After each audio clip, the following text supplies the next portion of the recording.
Baik, assalamualaikum warahmatullahi wabarakatuh.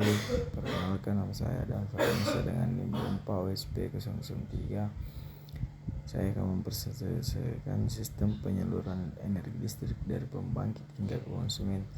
Adapun dosen pengampu yaitu Mutmainnah ST MT, memahami peran gardu induk, transmisi, distribusi, dan konsumen.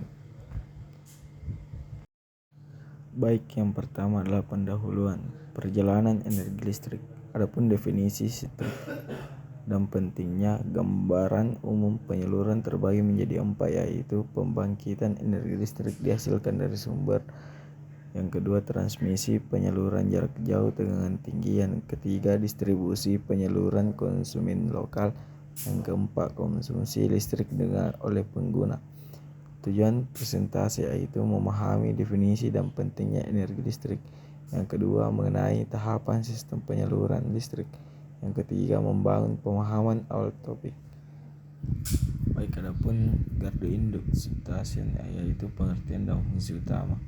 Memahami instalasi krusial yang memastikan pasokan daya stabil dan efisien dalam sistem kelistrikan. Apa itu gardu induk? Definisi instalasi listrik kompleks yang menerima, mentransformasikan dan menyaluran tenaga listrik dalam jumlah besar.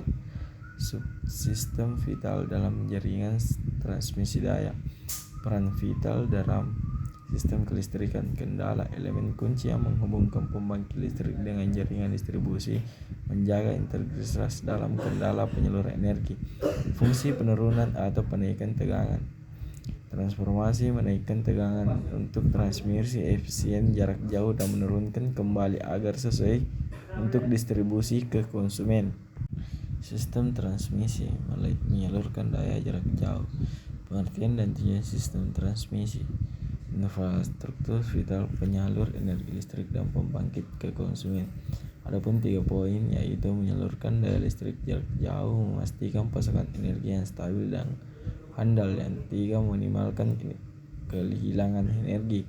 Pentingnya transmisi tegangan tinggi. Listrik ditransmisikan pada tegangan sangat tinggi untuk efisiensi. Yang adapun 3 poin yaitu mengurangi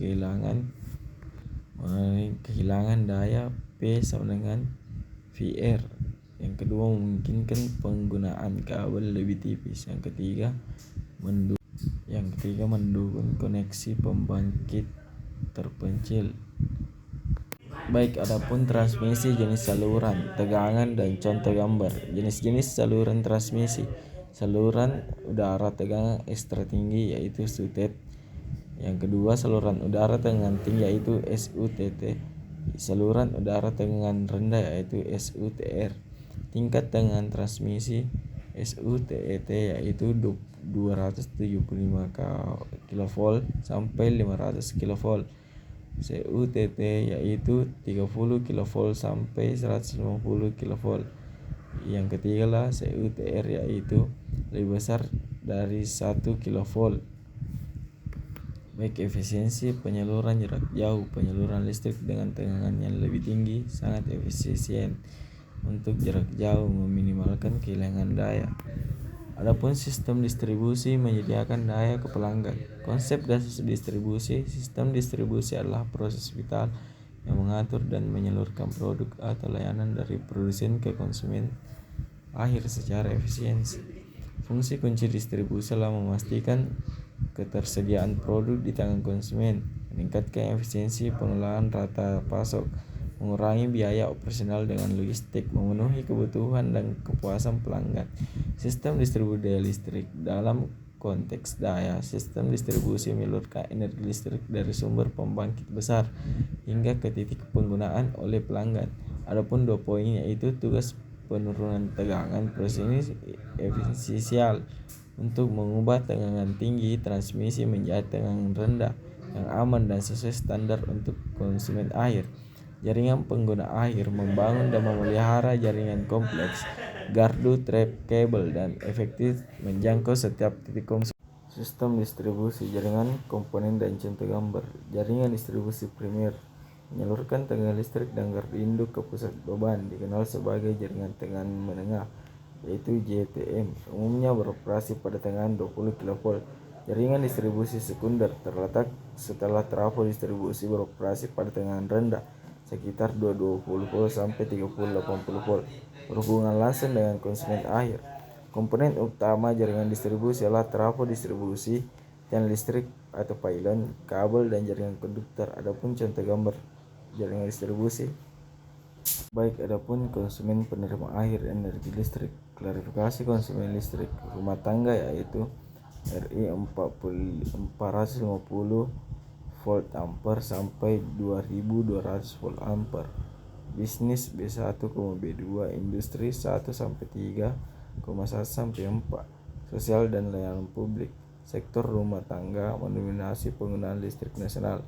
Peran konsumen dalam ekosistem. Penggunaan primer kebutuhan vital sehari-hari, mendorong pertumbuhan ekonomi, memiliki hak perlindungan dan informasi.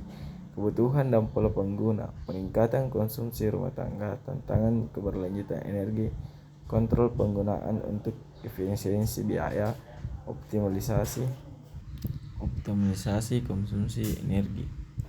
Pengguna listrik yang tidak terkontrol dapat mengakibatkan pembengkakan biaya dan menjadi tantangan bagi keberlanjutan energi nasional. Konsumen meteran listrik dan contoh gambar. Fungsi meteran listrik. KWH meter mengukur konsumsi energi listrik, membatasi daya listrik sesuai kapasitas, memutus aliran saat ada masalah atau korsleting. Jenis-jenis meteran listrik: meteran analog, pasca bayar, meteran digital, prabayar, smart meter, alat terintegritas. Contoh gambar meter listrik. Pentingnya pembaca meteran listrik adalah penting untuk memonitoring pemakaian listrik dan menghindari tagihan yang membengkak, memastikan efisiensi energi rumah tangga. Baik, perhitungan pemakaian listrik konsumen. Konsep dasar satuan energi adalah KWH, faktor daya dan tarif. Satuan energi listrik KWH, kilowatt per jam, adalah satuan standar untuk mengukur energi listrik yang digunakan. Ini setara dengan penggunaan daya 1 kW selama 1 jam. KWH digunakan untuk perusahaan listrik untuk menghitung konsumsi energi pelanggan dan menagih biaya berdasarkan jumlah yang terpakai. Penting untuk membedakan antara KW, tingkat konsumsi daya, dan KWH, jumlah total energi yang dikonsumsi sepanjang waktu.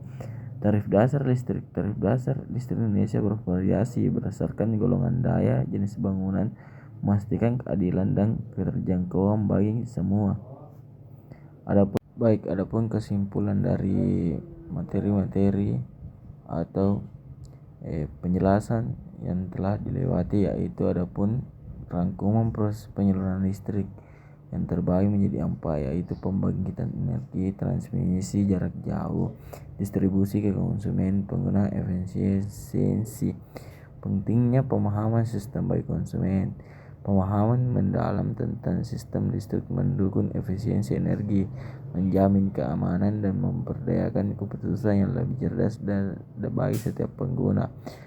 Baik, itulah pemaparan materi-materi atau penjelasan dari saya. Mungkin kurang lengkap, mohon maaf. Cukup sekian. Terima kasih. Wassalamualaikum warahmatullahi wabarakatuh.